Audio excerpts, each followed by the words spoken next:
"I'm sorry," the lawyer said, staring down at the papers my father had brought with him, "but this can't be right." My father, Richard Ellis, smiled like the room belonged to him. "Then read it again."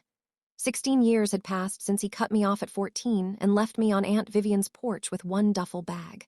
16 years since he told everyone I was unstable, ungrateful, and too difficult for decent parents to raise. Now he stood at Vivian's while reading in a tailored gray suit, tapping one finger in the conference table like he was waiting for a waiter to fix his order. I had not seen him in years.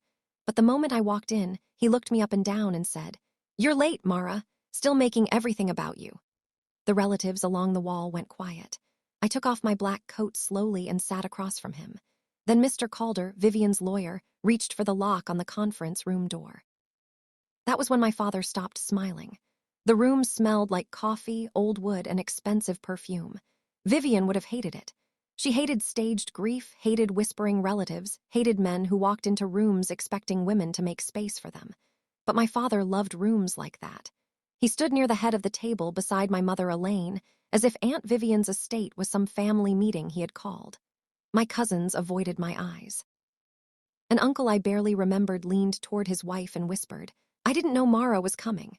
Richard heard him and laughed softly. "Of course she came," he said. "Vivian always rewarded drama." I kept my hands folded in my lap. Mr. Calder glanced at me, then at the sealed cream envelope in front of him. Vivian's handwriting was on it. My name was written across the front in dark blue ink. Beside it sat another folder, ELLIS Original Records. My father noticed me looking. "That woman filled your head with poison," he said, "but let's not pretend she was your mother. She was my sister-in-law before she became your replacement parent." Elaine touched his sleeve. "Richard, no," he said louder. "Everyone here remembers what happened. Mara was cut off because she made our home impossible. Vivian took her in because Vivian liked rescuing broken things." A few people looked down. I looked at Mr. Calder instead. His face had gone pale. Richard pointed at the documents. "So let's stop wasting time. Family assets should stay with family. What did she leave me?" I leaned forward. "You should sit down before you embarrass yourself." His eyes sharpened. "You don't silence me in my own family." "This stopped being your family," I said, "the night you left me on her porch." He took one step toward me. Before he could speak, Mr. Calder stood, turned the lock on the conference room door, and said, "No one leaves until I explain why Mr. Ellis's paperwork cannot be real." The sound of that lock threw me straight back to the night I learned what being cut off really meant. I was 14, standing in the rain outside Aunt Vivian's townhouse with one duffel bag at my feet and my school backpack digging into my shoulders. My father didn't even get out of the car. My mother stood beside me under a black umbrella, dry and stiff, like she had been sent to deliver a package. "Mom," I said, gripping the wet strap of my bag, "what did I do?" Elaine would not look at me. "Your aunt wanted responsibility," she said. "Now she can have it." I asked one question. From the driver's seat, Richard lowered the window just enough for me to hear him. "You searched through things that didn't belong to you." "It was Grandma's account," I said. "She it for me. Why was it empty?" His jaw tightened. "Children who spy on adults don't get to enjoy adult protection." Then Aunt Vivian's front door opened. She stood there in a silk robe barefoot, her hair pinned messily on top of her head. She looked from me to my bag's Tommy mother. "Elaine," she said slowly, "why does Mara have all her documents?" My mother's mouth opened, then closed. Vivian stepped into the rain and took my backpack from me. Inside were my birth certificate, school records, insurance card, and a folded bank statement. Everything that proved I belonged somewhere had been packed like evidence. Vivian unfolded the statement under the porch light. The balance read 0. 3 days earlier, it had still been my grandmother's savings account. Behind us, my father's car pulled away from the curb before Vivian could reach it. That night, Vivian made me tea I couldn't drink and put fresh sheets on the guest bed. She kept her voice soft when she told me, "You are not leaving this house unless you want to." But after midnight, I woke to her voice in the hallway.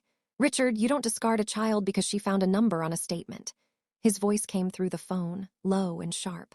"Stay out of my finances, Vivian, unless you want people looking into yours." The hallway went silent. When Vivian came back into the room, not angry, afraid. By morning, she had enrolled me in a new school, called a family attorney, and told me to unpack every bag. But I kept thinking about that phone call. If Aunt Vivian was rich, powerful and fearless in every room I had ever seen her enter. What did my father have on her that made her whisper instead of fight? By the time I turned 18, Aunt Vivian had taught me how to stand straight in rooms where people expected me to shrink.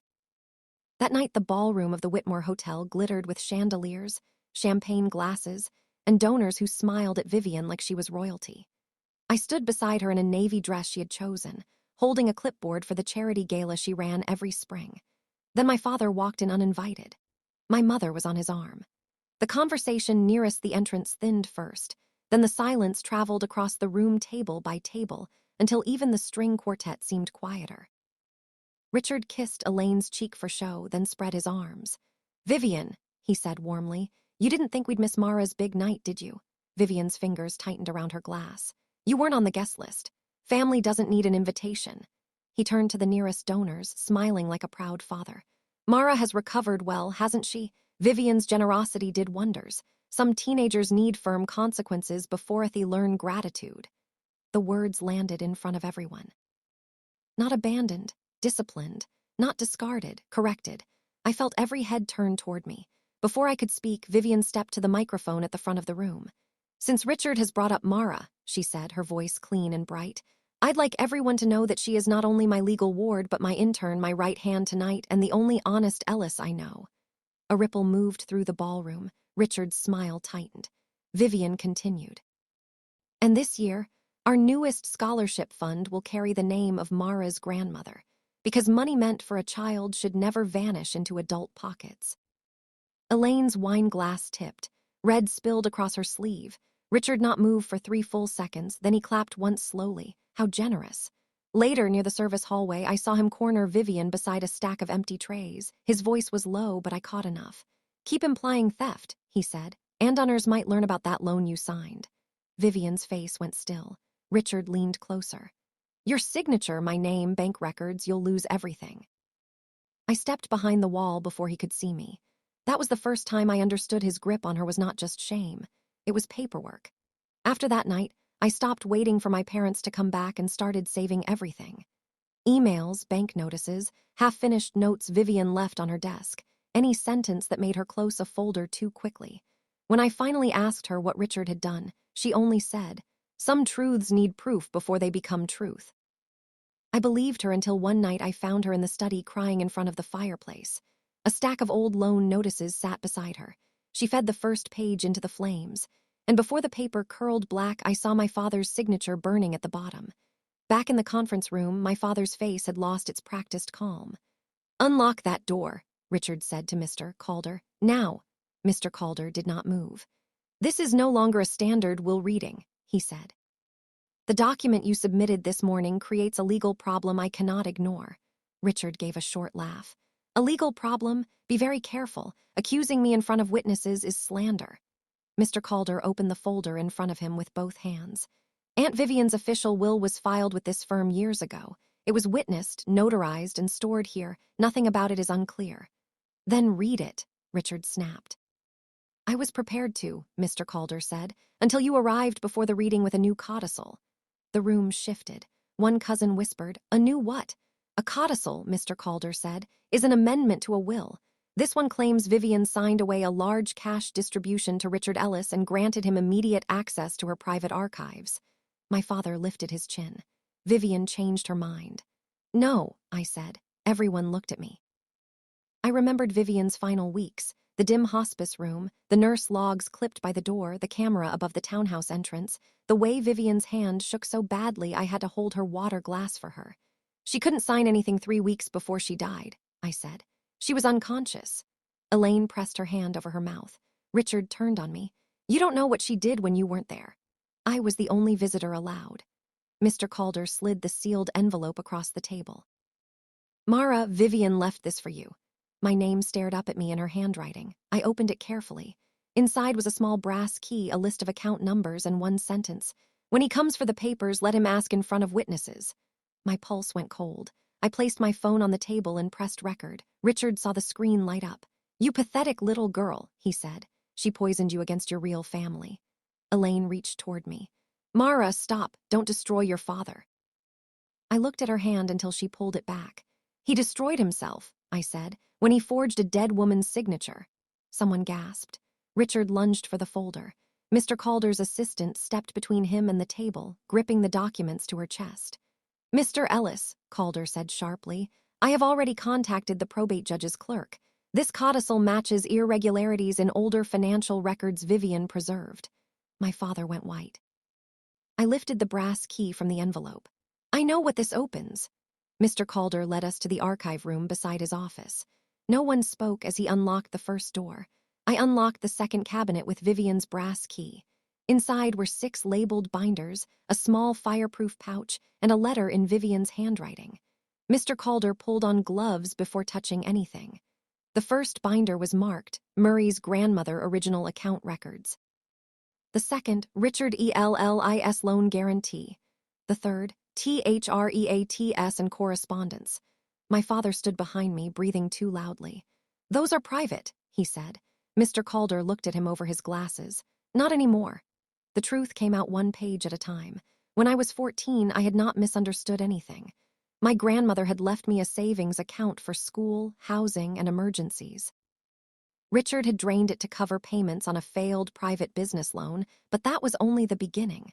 The loan documents showed Aunt Vivian's name as guarantor. Her signature was on every page, except it was not her signature. Mr. Calder laid Vivian's verified signature beside the loan guarantee.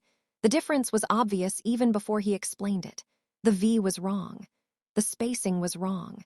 The pressure of the pen was wrong. Richard had forged Vivian's name, used me grandmother's money to hide the payments, and when I found the empty account, he cut me off before I could ask anyone else. Elaine sank into a chair. "No," she whispered. "Richard, tell them that isn't true." My father said nothing. That silence moved through the room like a door closing. Mr. Calder opened Vivian's letter and read only the section she had marked for witnesses. Richard threatened to accuse me of participating in the loan fraud if I exposed him without complete proof. He also threatened to challenge Mara's placement with me and drag her through court as an unstable child influenced by money.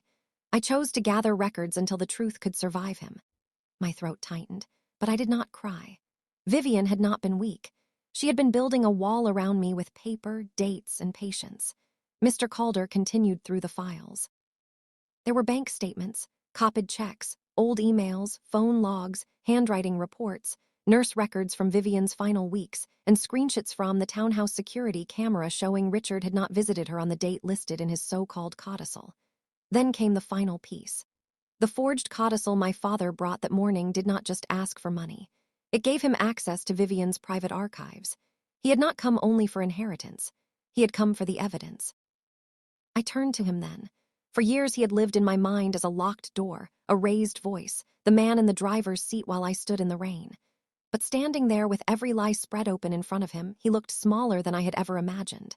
Elaine began to cry harder. "Richard," she said, gripping the arms of the chair, "say something." He looked at the binders, then at the lawyer, then at me. Still nothing. I reached into my purse and removed a folded sheet sealed inside a plastic sleeve. Its edges were browned from heat. Vivian had burned a stack of old loan notices years ago. But I had saved one. I slid it across the table. I kept one too. For the first time that day, my father looked afraid of me. Mr. Calder closed the binder. Vivian's valid will leaves Richard and Elaine Ellis nothing. Mara Ellis inherits the townhouse, Vivian's shares, and full authority over the scholarship foundation named for her grandmother. The forged codicil will be turned over to the probate court along with these records. Richard stepped forward. "You can't." Security opened the archive room door before he finished. He tried to grab the folder anyway. The guard caught his wrist and pulled him back. Papers fluttered across the floor. My cousins stared at him like they were seeing the real man for the first time. By the end of the week, Vivian's statement had gone to the relatives who once repeated my father's story. By the end of the month, donors knew why the scholarship fund existed. His business partners stopped returning calls. The probate filing triggered investigations into forgery, elder financial exploitation, and the old loan fraud he had buried under my childhood. Elaine asked to speak to me alone in the hallway after the reading. "I was scared," she said. Her makeup had streaked beneath both eyes. "I did what your father told me." I looked at the woman who had stood under an umbrella while I stood in the rain. "Fear explains silence," I said. It doesn't erase 16 years of letting people call me unstable to protect a thief. She reached for my hand. I stepped back. That was the last time I let either of my parents stand close enough to touch me. Months later, I reopened Vivian's townhouse as the headquarters for my grandmother's scholarship fund. The first award went to a 14-year-old girl leaving an unsafe home. It covered housing, school expenses, counseling, and legal help because Vivian had taught me that survival should come with structure, not just sympathy. I kept Vivian's sealed envelope framed behind my desk.